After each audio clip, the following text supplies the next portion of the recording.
Господь, мы благодарим Тебя за свое присутствие сегодня. Мы еще хотим слышать и принять от Тебя.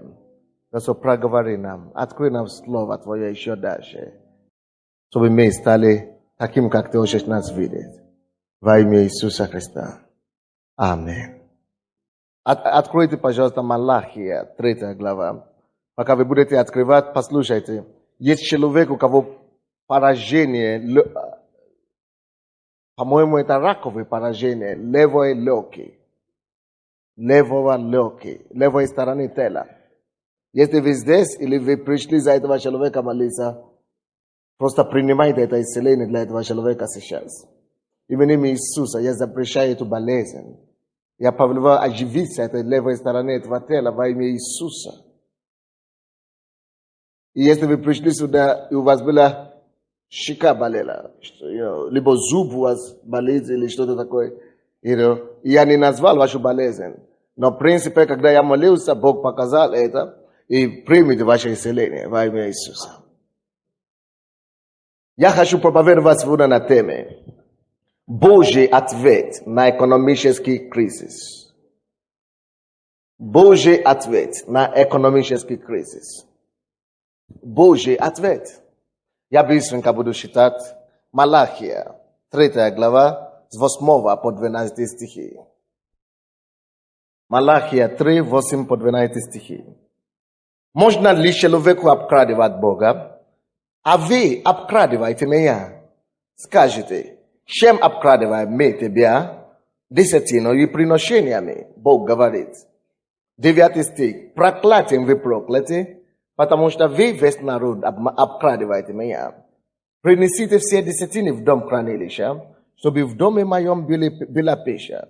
И хотя в этом испытываете меня, говорит Господь Саваоф, не открою ли я для вас отверстий небесных, и не излию ли на вас благословение до избытка? Я для вас запрещу пожирающим истреблять у вас плоды земные, и виноградная лоза на поле у вас не лишится плодов своих, говорит Господь Саваоф. И блаженными называть будут вас все народы, потому что вы будете землею вожделенную, говорит Господь Саваоф. Братья и сестры, слишком многие люди сейчас беспокоятся о том, что будет с нами. Неужели будет с нами то же самое, что происходит в России? Там повышение цены, и здесь уже есть повышение цены. Кризис, деньги падают. Что нам делать? Слушайте, братья и сестры, конечно, мир может пойти в замешательство, и они имеют для этого причины. Но какая тогда разница между нами, верующими, и мирскими неверующими людьми? Есть преимущество в том, что мы познали Христа. Есть преимущество в том, что мы пришли к Богу. И если мы читаем Библию, и если мы хорошо читаем Библию, мы познаем, что имя Господне есть крепкая башня, и праведник бежит в него, и он безопасен. Это притча 10:18. Имя Господне крепкая башня, имя Бога живого. Упование в Его имени, вера в имя Господа, это защита для уповающих на Него. Библия говорит, когда разруха вокруг, когда все рушится, когда плохо, когда все плачут, может быть исключение для тех, кто верит и знает своего Бога. Имя Бога, крепкая башня, даже от экономического кризиса. Не важно, сколько ты получаешь. Может быть, тебя не повышают пенсию, или тебя не повышают зарплаты, но Бог может найти тысячи источников, как добавляться к тебе, как утешить тебе, как подкрепить твои экономические доходы, когда надо, когда это нужнее больше всего. Только нам надо вникать в Слово Божие и понять, что Он нам говорит делать, чтобы наслаждаться Его защитой экономической. Что делать в условии экономического кризиса? Есть у Бога ответ. Я не верю, что есть ситуации, где бы Бог попал бы в тупик. Никто и ничто не может Бога поставить в тупик. У него нет тупика. Если ты его знаешь, и у тебя не будет тупик. Конечно, есть верующие, у кого бывает тупик каждый день. Но если верующий знает своего Спасителя, то у тебя не будет тупика. Бог найдет тебе выход. Бог укажет тебе, где ответ. Now, братья и сестры, там, где мы читали, Библия говорит, Иисус говорит, Бог говорит, что вы обкрадываете меня, вы обкрадываете Бога. Если вы не приносите Богу, я просто продолжаю эту проповедь, которую это пастор начал в воскресенье. Кто был здесь в воскресенье, он проповедовал как раз что-то подобное об этом. И вы знаете, люди задают вопросы. Зачем десятины и пожертвования? Я хочу разбирать эту тему сегодня, чтобы у вас больше не возникло вопросы. И газеты пишут, и люди так говорят. Это из-за незнания Слова Божьего. Библия говорит, что в невежество, незнание – это большая опасность. Невежество разрушает людей. Библия говорит, что от незнания народ Божий гибнет. Если ты только будешь знать, что Бог говорит, а то есть ситуация, то увидишь чудо в этой ситуации. Если ты только будешь знать, что Бог говорит, а то в нем обстоятельства, и ты согласишься с ним, изменение придет в это обстоятельство. Библия говорит, мы погибаем, мы гибнем от незнания, но у нас будет знание. Вот почему мы ходим в церковь. Вот почему мы слушаем проповеди. Аминь. Поэтому какое же право у Бога на мои финансы? Как это так? Кризисы. У меня получал 100 гривен. Сейчас кризис. И еще вы говорите, что выход из кризиса это еще Богу дать десятины приношения. Какой-то абсурд. Вы хотите обкрадывать меня таким образом? Вы хитрые американцы и африканцы. Мы знаем вас. Вы приехали на Украину зарабатывать себе на желудок. Слушай, нашли куда приехать. Позарабатывать на желудок. Не в этом деле. Эта Библия была написана до образования Украины. Эта Библия была написана до образования Африки, Америки. Эта Библия старее нас. Это Слово Бога. Это не я написал. Бог писал эту книгу. Поэтому у Бога есть ответ. Вы знаете, Божьи дела всегда кажутся невероятными. Божьи дела всегда кажутся нелогичными. Когда Бог говорит, у тебя экономические вопросы, сей во мне. Дай десятину. От этого малого. Да, дай от этого малого. Ты знаешь почему? Потому что твоя логика, это не Божья логика. Это когда ты даешь Богу твое малое. Ты забыл, что у него большое.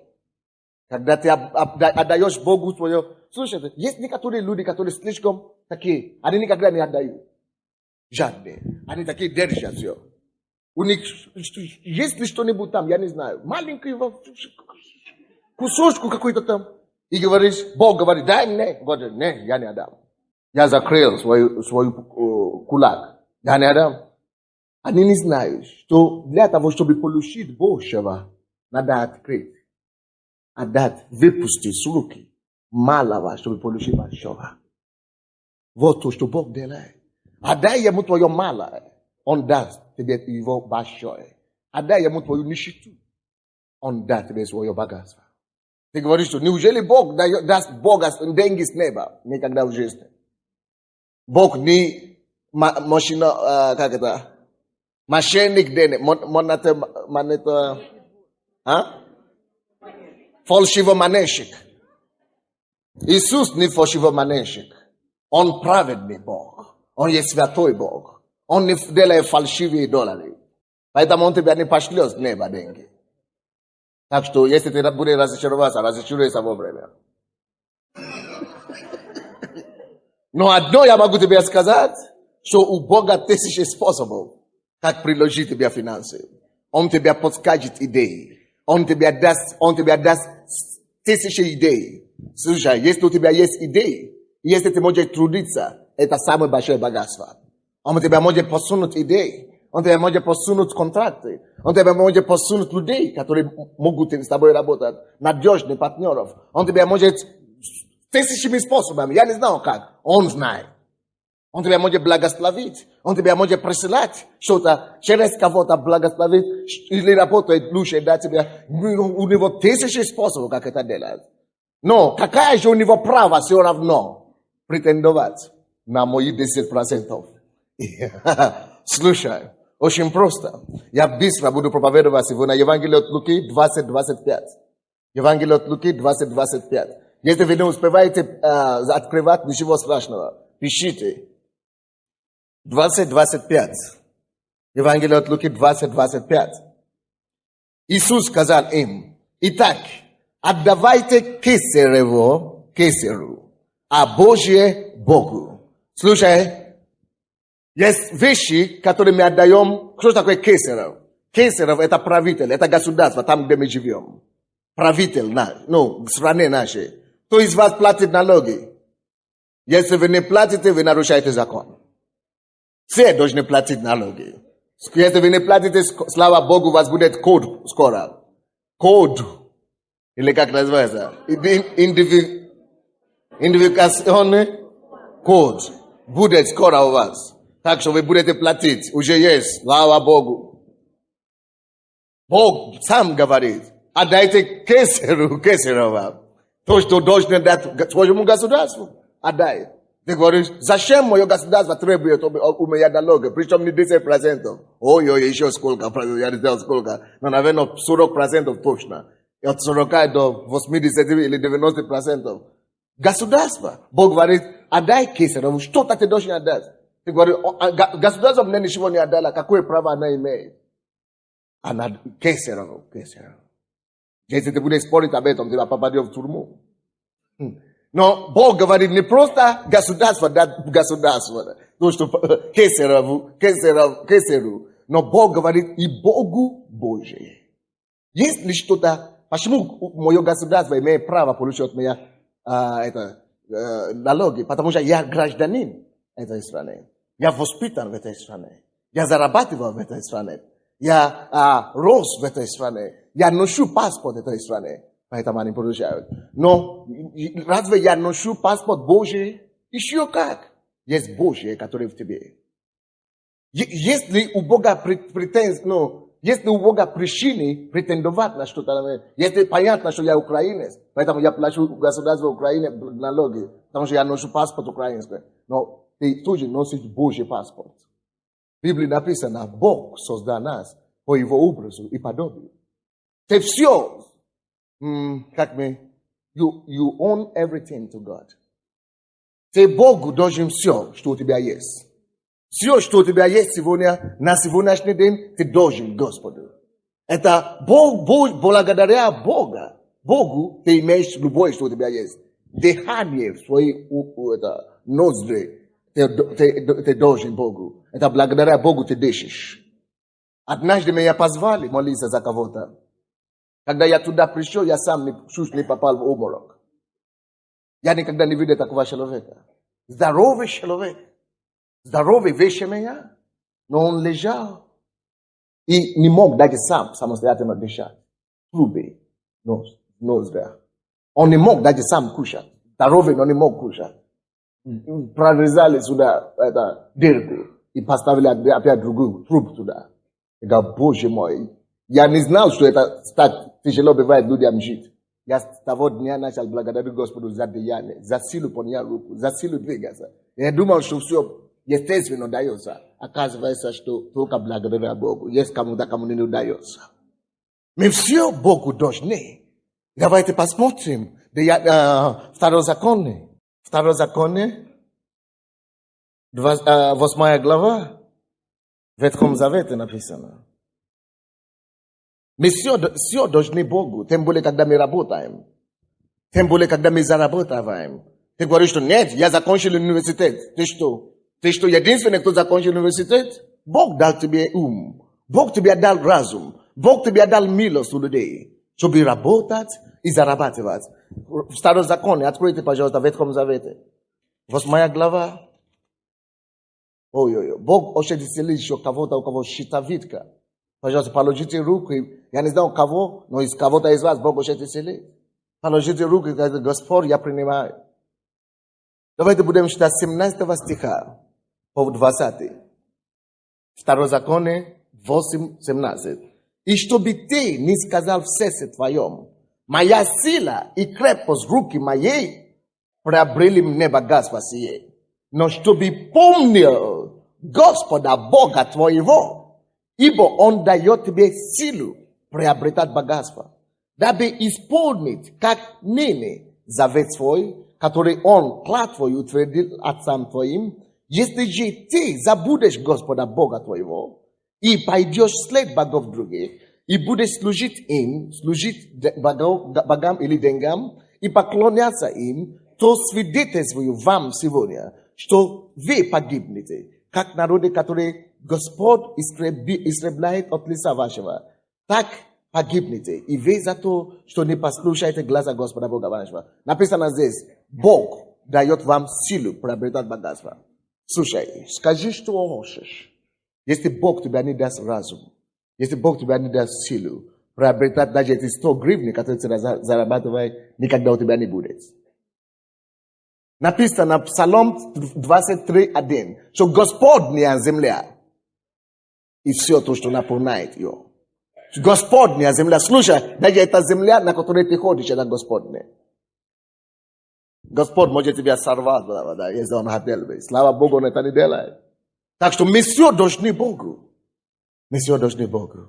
Аминь. То есть, Кесарова Богу Божий. Давайте быстренько к основной проповеди теперь. Какой же Божий ответ во время экономического кризиса? Вы скажете, у меня пенсии 40 гривен. Что мне делать? Послушайте эту проповедь внимательно. Я умоляю вас. И я говорю вам, вы можете не слушать его, если вы хотите.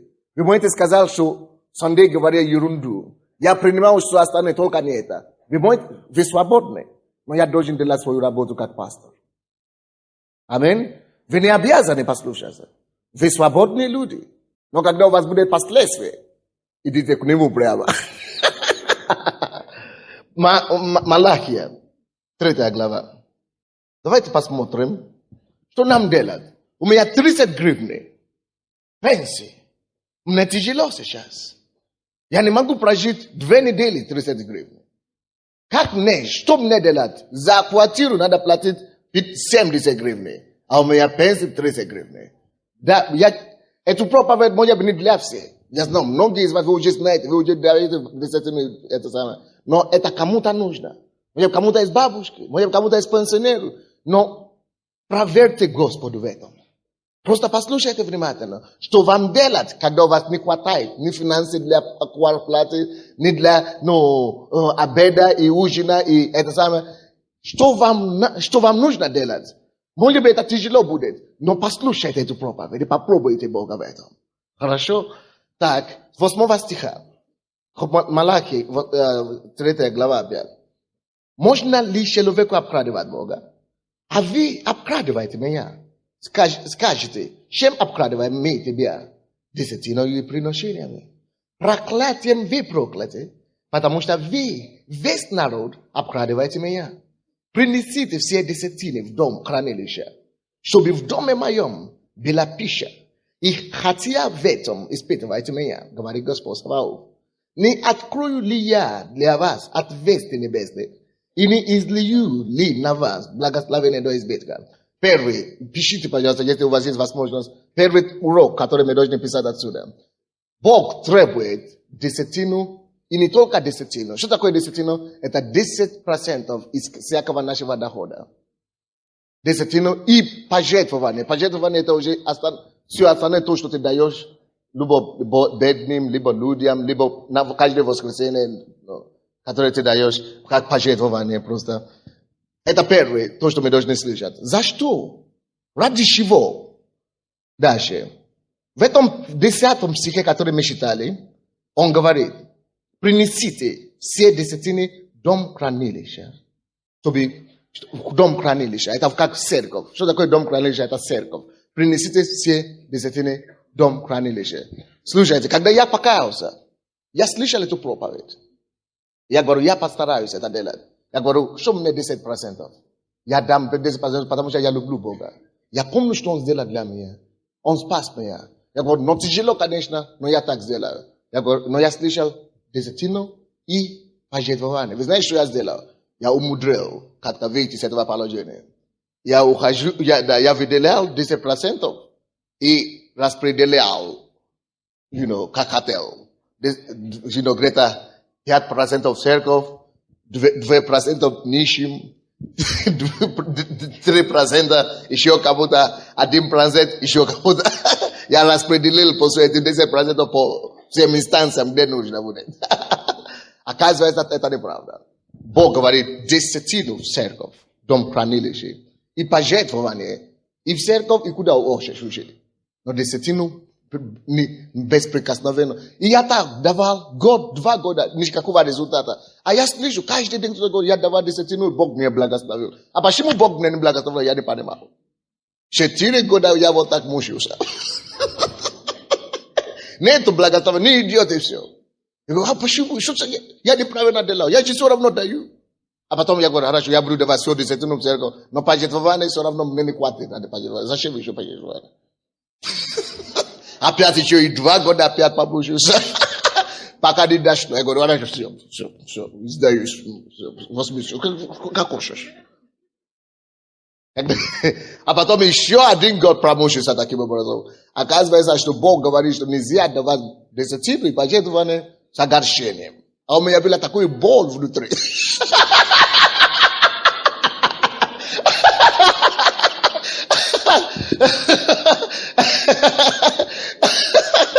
А Бог не хочет, чтобы тебя принудили как-то. А я такой. Но когда я уже это понял, опять я говорю, все, ну, окончательно сдаюсь. Да, потом я сдался. И вы знаете, потом как пошло благословение, я сам удивлен до сих пор. Разве это не прекрасно? Так что лучше делать вещи так, как Бог это говорит. Аминь.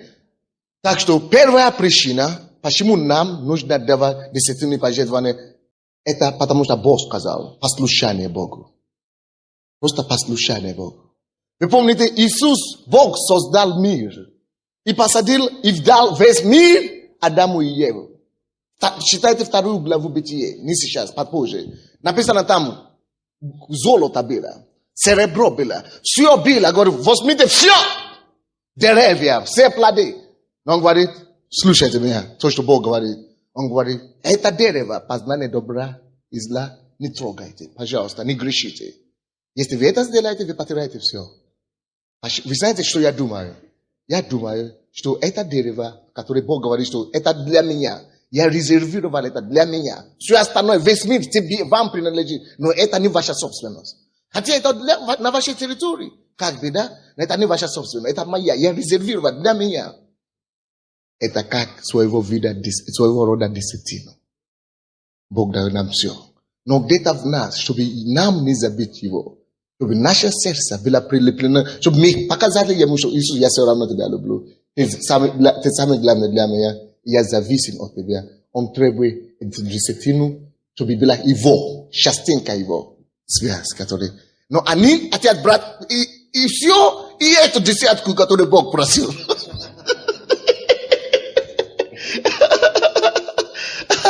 Поэтому была проблема. Бог всегда требовал десятину в протяжении истории. Что-то он должен, потому что Господня земля. И ты принадлежишь ему. Ты его создание. И когда он это требует, он хочет, чтобы ты признавался в этом. Что да, Господь, все то, что я владею и имею, это твое. Так что даже твой 40 гривен тоже Богу принадлежит. Поэтому не смущайся от 10%. Аминь. Слава Господу. Это первая причина для послушания. Ради послушания мы даем десятину пожертвования. Но вторая причина. В этом же 10 стихе написано, чтобы в доме моем была пища. Знаете, Бог предусматривает, чтобы церковь не была бедная. Любая церковь, православная, католическая, протестантская. Бог говорит, что чтобы в доме моем была пища. Бог заинтересован. Чтобы в его доме, в его церкви было всегда что-то. Церковь имеет великое поручение от Бога, чтобы быть утешением для общества, который Бог поставил эту данную церковь. Любая церковь поставлена Богом, чтобы быть утешением, который никто другой не может заменить. И для этого Бог говорит, что для этого нужно, чтобы пища была в моем доме. Но послушайте, братья и сестры, что такое пища? это значит душевная пища. Чтобы обеспечить это, нужна материальные вещи. Что такое пища? Это физические пищи. Допустим, у нас есть люди, которые мы кормим, и мы думаем, что мы даже будем веселые столовые, которые будут кормить людей бездомных. Мы думаем об этом. Бог говорит, чтобы в моем доме была пища. И любая церковь должна заниматься людьми. Любая церковь должна иметь связь с общественностью. И деньги, которые люди дают, это не для одного, не для человека вообще. Это для Бога. И если кто-то, кто бы он ни был, постигается на Божью собственность, это не я разбираюсь. Посягает на Божью собственность, Бог сам непосредственно с ним разбирается. Пускай он будет пастор, пускай он будет бухгалтер, пускай он будет кому хочет. Потому что Бог говорит, что в моем доме была пища.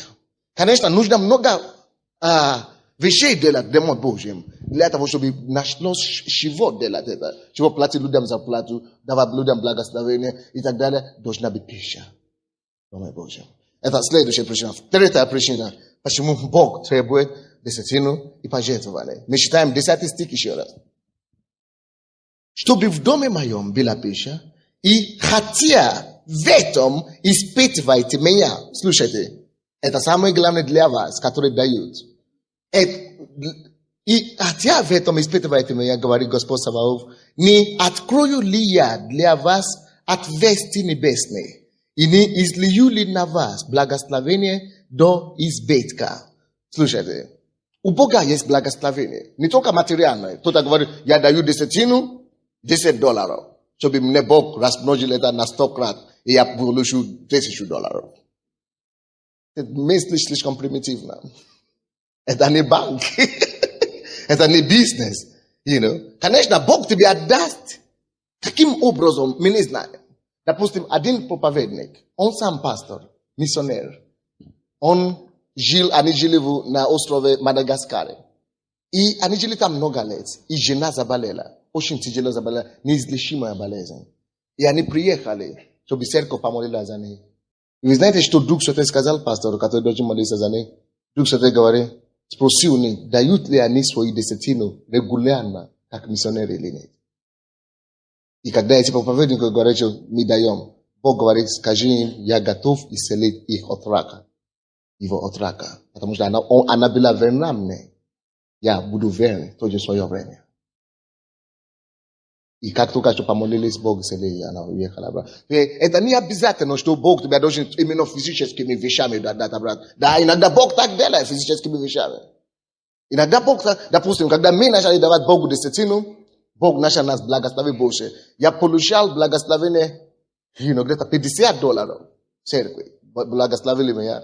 И из пожертвования. У нас было маленькое пожертвование. И я стал с женой. Я говорю, Господь, мы будем давать Богу десятину и пожертвование. И мы будем просить не от церкви, не от людей, но от Бога $500. Каким образом это придет, мы не знаем, но будем верны Богу. Потому что всю жизнь мы уже даем десятину. Мы даем вообще сейчас не десятину, 20 даем. То все то, что Бог попадет в наши руки, мы даем 20%. Насколько Бог верен. Бог решил нам дать финансовое благословение и духовное благословение. Мы не знаем, как Бог это сделает. Бог может это делать в виде твоего бизнеса, в виде твоей семьи. Бог знает, в чем ты нуждаешься. Но будь верен Богу, Он будет верен тебе. Он сказал, что испытывайте мне в этом. Если вы пишете, напишите, десятина и пожертвование – это способ бросать Богу вызов. Это единственное место в Библии, где Бог говорит, испытывайте меня. Слушайте, всемогущий Бог, создатель миров, Он может доказать нам что угодно в любое время. Но Он говорит, именно в области десятины, Он решил бросать нам вызов, чтобы мы ему бросали обратно вызов. Именно в области, не в области другой истины. Есть много истины в Библии. Исцеление, освобождение, все. Он не говорит, что испытывайте меня. Он говорит, испытывай меня только в одном вопросе. Десятина. Он говорит, испытывайте меня в этом. Не излию ли я благословение до избытка в вашей жизни. Есть изобилие у Бога. И ключ к изобилию – это послушание Богу в области десятины и пожертвования. Не излию ли я? Он говорит, испытывайте мне, посмотрим.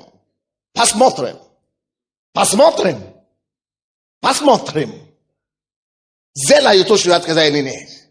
Не излию ли я на вас благословение до избытка или нет? Ты просто проверь мне. И разве это некрасиво? Даже если только ради этого я бы это сделал. Чтобы испытать его. И он говорит, не излию ли я благословение, не открою ли я отверстие небесное. Слушай, а если отверстие небесное открыто для тебя, это значит твои молитвы непосредственные. Иди сюда. Ничего не мешает. Если отверстие небесное открыто для тебя, это... Слушай, это всякое благословение. И материальное, и физическое, и духовное. Бог сказал, напиши это место Писания, запомни. И напомни Бог, когда мне бывает тяжело, я говорю, Господь, посмотри, ты сказал, брось, тебя везу. Ты сказал, если это твое слово, сделай то, что ты сказал. Я верю в тебя, я бросаю тебя везу. И он верит своему слову. Он это делает. Вы знаете, я даже знаю людей, однажды я был в офисе, бизнесмен какой-то пришел. Он одет так. И он пришел, и говорит, кто вы член церкви? Говорит, нет, я не верующий. Он говорит, ну однажды я смотрел телевизор случайно. Я пил, но мои девушки ушли, подруги ушли, друзья ушли. А я просто включил телевизор, что там будет. И я вижу Кеннета Копланда, он проповедует. И он почему-то начал рассказывать, как он был низким в Америке. И сейчас он дарит самолетов бесплатно людям. Он говорит, и он рассказывает, что он столкнулся с истиной из Библии. Когда он покаялся, он слышал проповедь о том, что давать десятину и пожертвование. Он говорит, Бог его понял материально. И этот парень, кивлян, он неверующий. Он говорит, когда я это услышал, он говорит, этот Копланд так меня убедил. И он начал ходить к нам в церковь на 2 минуты.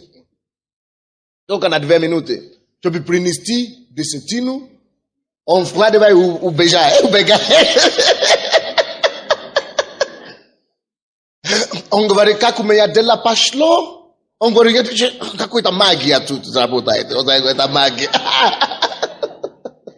Он говорит, это магия какой-то. Поэтому он говорит, я пьяный, я все равно прихожу в церковь, даю и убегаю.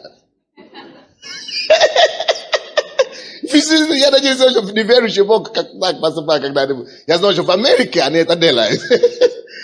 В Америке даже не верующие, они дают перечисляют церквям или каким-то благотворительным фондам. Чтобы просто, потому что они знают, что десятина работает.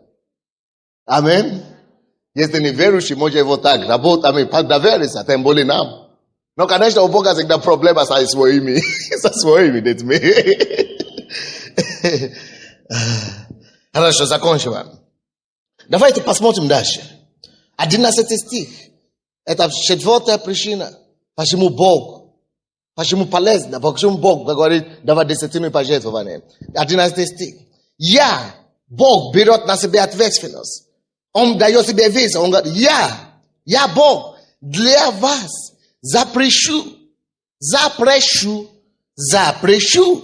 пожирающим истреблять у вас плоды земные. Я запрещу пожирающим. Вы знаете, что такое пожирающий? Нет? Я вам объясню. Пожирающий – это такая духовная сила. Это дух. Это бес, который работает, чтобы пожирать, чтобы создавать ситуации, фальшивые ситуации, тебе куда-то тратить. Допустим, ты получил зарплату $100 каждый месяц, и ты ничего даже не купил. Ты ничего не успел делать, вроде бы, да? А уже ничего нет. Ты говоришь, что я купил? Или дьявол ждет только, когда ты получишь зарплаты. И как только что ты получаешь зарплаты, обязательно какие-то беда случается. Либо у родственника, либо у соседа, либо у кого-то там. Обязательно дьявол подстраивает все, чтобы обязательно пожрать твои. это есть дух какой-то нечистый, да. Это нечистый дух, да. И это есть, это реальность в духовном мире. Бог об этом знает. И Бог предупреждает, Он говорит, что есть единственная сила, каким образом вы можете отрубить от себя это пожирающее, этого духа, освободиться от него. Это когда вы даете десятины пожертвования. Он говорит, что я запрещу для вас пожирающее истребить из плоды ваши. Потому что пожирающий стремится только к плодам твоей земли. То, что ты зарабатываешь, он поглощает плодам. И Бог говорит, я запрещу пожирающим. Это самое. Почему это нужно нам, братья и сестры?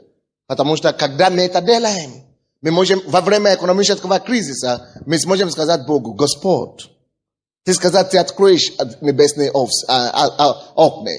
Ты сказал, что Ты излиешь благословение на меня до избытка. Ты сказал, что Ты уберешь пожирающее, Ты запретишь пожирающее. Время пришло, чтобы доказать свое слово. Я был верен для Тебя. И вы знаете, что дьявол всегда делает?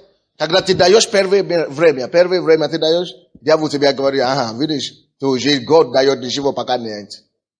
Но все равно не бывает, чтобы ничего нет. Может быть, духовное благословение есть.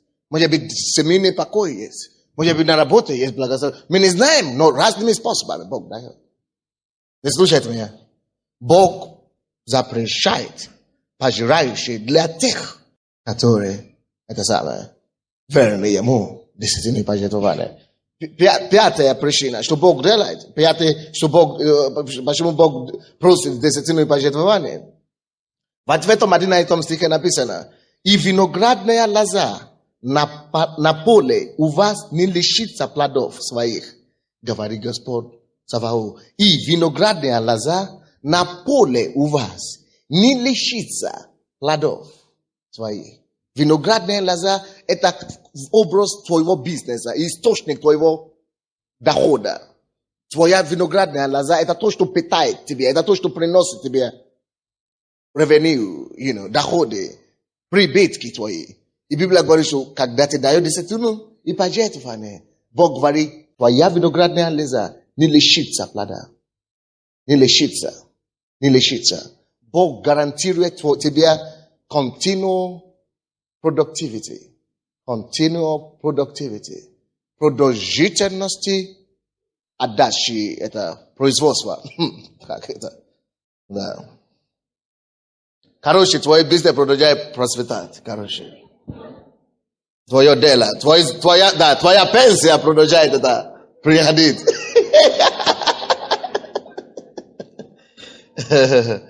Видите, если, конечно, вы не работаете, производительного труда. Это еще сложнее для меня.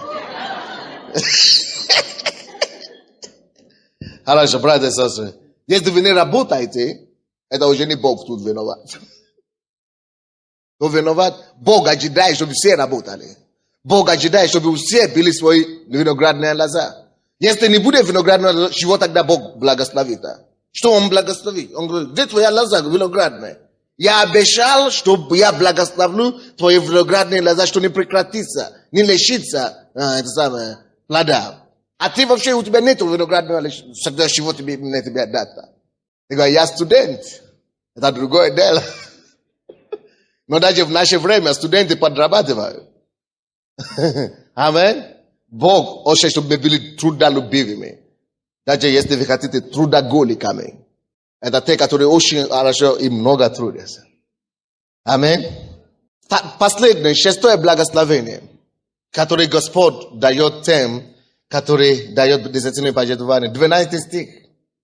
Написано, и блаженными называть будут вас все народы, потому что вы будете землею вожделенную, говорит Господь Саваоф. Блаженны будете вы. Библия говорит, что даже другие люди, это последнее такое, даже другие люди увидят, Бог благословит вас так сильно, что люди подойдут к вам задать вопрос. Это ты, Лариса Николаевна? Это я. Что-то уже произошло с вами хорошее. Бог говорит, что люди другие увидят. вас изменения к лучшему. И они подойдут и скажут, ты благословлен. Что-то какое-то приятное с тобой случилось. Бог говорит, Он тебя сделает вожделенным для других людей. Они будут завидовать тебе.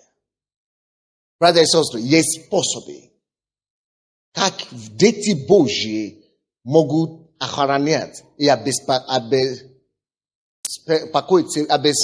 себе охрану, безопасности во всей сфере жизни, и экономической, и духовно, и так далее. Это реальность. Бог может это делать. То, что невозможно человеку, никому невозможно. Богу никому невозможно, Богу возможно. Но, братья и сестры, давайте я вам скажу что-то. Если я вам скажу одно, нет причины, чтобы кто-то жил в нищете. Есть только три уважительные причины, почему люди могут жить в нищете. Это если там есть стихии, стихийные бедствия. Допустим, засуха или землетрясение. Второй, если идет война в стране. Третий, если человек инвалид или не способен делать ничего. Вот. Это только есть три причины уважительные, почему человек может жить в нищете. Но, братья и сестры, неуважительная причина, почему человек может жить в нищете, это если только он не работает, не трудится. И это не Бог виноват в этом направлении, сам человек виноват. Вы слушайте меня? Но если у человека нету стихии, у человека нету войны, у человека нету, он не инвалид, он здоровый. И если он трудится и работает, и не может зарабатывать деньги, и живет в нищете, если вы в этой ситуации, послушайте, что я скажу, вы работаете на полной силе, полной катушку, или как вы говорите, катушку. Вы работаете на полной катушке. И, слушай, по 10 часов, 12 часов, 8 часов, и у вас нет войны, вы нормально здоровы, вы работаете, и вам не платят деньги, или что-то подобное, вы живете в нищете и в недостатке, тогда есть другая причина в этом. Причина в этом случае может быть только духовная. Причина в этом может быть только духовная. И это может быть разбитым Словом Божьим, послушанием Слова Божьего. Это может быть проклятие на вас и на вашу семью. Это может быть потому, что вы не даете десятину и пожертвования. Или другие духовные причины, или позже, или что-то сделал у вас, или что-то. Это может быть что-то подобное. Тогда вы должны это разрушить через послушание Господу, десятины и пожертвования. Давайте станем, будем молиться. Это Божий ответ в условиях кризиса экономического. Скажи Богу: Господь, помоги мне. Если ты даешь десятину, если ты даешь десятину и ты делаешь и все равно у тебя нет продвижения, и ты работаешь, ты крепко работаешь, ты работаешь от всей силы и ничего нету, скажи Богу, открой твою Библию, скажи: Господь, ты сказал это. Ты сказал, что ты запретишь пожирающим в моем доме, в моей семье, в моем поле. Господь, я прошу тебя, разруши это пожирающее, бесплодности. Ты говоришь, что мои виноградная лоза будет принесет свои плоды своевременно. Поговорите с Господом. Может быть, ты не даешь десятину, ты не даешь пожертвование, поговори с Господом тоже об этом. Будь верным Господу, скажи ему: Господь, я буду верен тебе. Вот мои 10 гривны, или 40 гривны, или 100 гривны. Господь, я посвящаю их тебе. Я посвящаю себе тебе, Господь. Господня земля и все, что наполняет ее. Слава Богу, что Бог не просит 90%. Поблагодари Господа, заключи завет с Ним. Бог говорит, что проверьте меня в этом. Испытывайте меня в этом. Испытывайте меня в этом. Не открою ли я отверстие небесное для вас? Не открою ли я отверстие небесное для вас? Бог откроет и может открыть вам отверстие небесное, если вы будете ему верны в этом вопросе. поговорить с ним. Я не знаю, в какой ситуации ты находишься, но Бог хочет, чтобы мы вышли из экономического кризиса. Бог заинтересован, чтобы мы получили освобождение и победу от финансового кризиса, который сейчас грозит СНГ. Бог нас освободит и даст нам защиту. Бог даст тебе защиту. Бог даст тебе экономическую защиту. Потому что имя Господня крепкая башня. Имя Господня крепкая башня, и кто входит в него, тот безопасен. Бог в силе даст нам безопасность. Финансовая безопасность. Семейная безопасность. Экономическую безопасность. Это Божий ответ в кризисе. Это может защищать твой бизнес. Это может защищать твое дело. Это может защищать твои доходы. Это может защищать твой прибытку. Просто будь верен в этом. Будь верен в этом. И Господь будет верен тебе. Будь верен Богу, и Господь будет верен тебе. Господь, мы благодарим Тебя за Твое Слово сегодня. Отец Небесный, это есть возможность для нас послушаться Тебе и быть послушны Тебе. Господь, мы просим Тебя во имя Иисуса, подтверди это Слово Твоими чудесами и знамениями в жизни наших братьев и сестер во имя Иисуса Христа. Я запрещаю пожирающих в нашей жизни во имя Иисуса Христа. Я постанавливаю изобилие на наше послушание. Господь, Ты уважаешь послушание. Ты верный Бог. Господь, для тех, которые были верными Тебе, я прошу, чтобы Ты стал верными для них, чтобы Твое изобилие пришло в их жизнь. Двигайся, Господь, в силе. Двигайся, Господь, мощно. Открой отверстия небесные на наши семьи, на наши дома, на наши бизнесы, на наши работы, на наши прибытки. Мы просим Тебя во имя Иисуса Христа.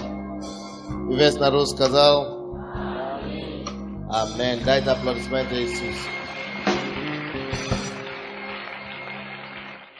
Я попрошу вас, послушайте внимательно. Бог мне напомнит два стиха из Библии, которые я должен читать вам до конца этой проповеди.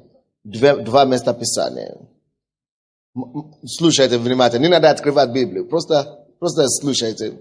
От Матфея 23:23. От Матфея 23:23.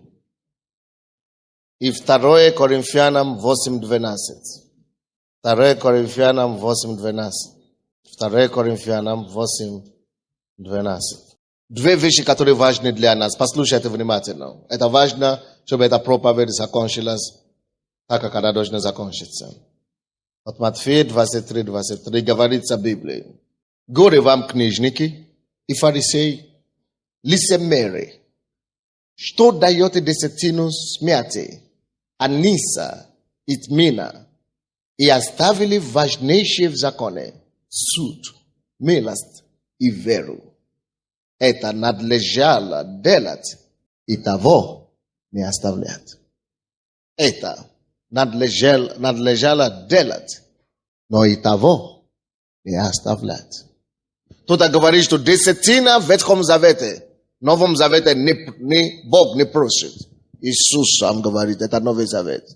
Это надлежало делать, и того не оставлять. Вы слушаете меня? Это одно местописание. Второе местописание. 2 Коринфянам, 8 глава, 12 стих. Ибо, если есть усердие, то оно принимается, смотря по тому, то, что имеет, а не по тому, чего не имеет. Послушайте предупреждение. Послушайте все сейчас. Это очень важное предупреждение. Послушайте сейчас. И запомните это местописание. 2 Коринфянам 8:12. Бог говорит, что усердие принимается только когда человек дает, потому что имеет, а не потому чего у него нет. Послушайте внимательно. Если ты жена, у тебя нету дохода, не иди украсть 10% зарплаты своего мужа без его разрешения. И говоришь, что это мое 10%. Бог говорит, что усердие принимается, потому что ты что-то имеет, не того, что у тебя нет. Это с одной стороны. С другой стороны, если ты бизнесмен, не иди возьми 10% вашего валового продукта, или как это, валового дохода, и говоришь, что я несу в церковь, я бакался. Бог не принимает такое усердие. Ты должен взять только твои доходы, 10% из твоего дохода. Усердие принимается только, когда человек дает того, что у него есть, а не того, что у него нет. Аминь. Допустим, когда он был бизнесмен, он пришел в церковь, пусто, ничего не было. Я говорю, если ты будешь верить Богу в этом направлении, Бог тебе даст деньги. Бог тебе даст бизнес, зарабатывать. И Бог начал ему открывать двери. И он так поверил Богу. Он так стал ревностным для Бога. Он настолько был серьезным, чтобы угодить Богу, что, вы знаете, потому что Бог, у него не было ничего, все появилось потом. Десятки тысяч долларов. И он начал говорить, вы знаете, когда даже ему дали контракт, он еще не выполнил контракт. Из денег суммы контракта, он дает 10%. Он уже дает 10% в церковь. Это не твои деньги. Это чужие деньги, тебе посадить надо. Извини, я прошу прощения. Это еще не твои деньги. Такое усердие, это не то, что Бог требует. Вы слушайте меня? Нет, я предупреждаю, чтобы вы не сказали, что пастор сказал. Написано тоже в Библии, Бог есть Бог баланса. Бог есть Бог баланса. Потому что есть некоторые люди, которые говорят, что родители у меня зарабатывают деньги, а они не верующие. И идет к родителям кошелькам и берет там 10%. Это вор, знаете. Это не Богу ты угождает. Amen.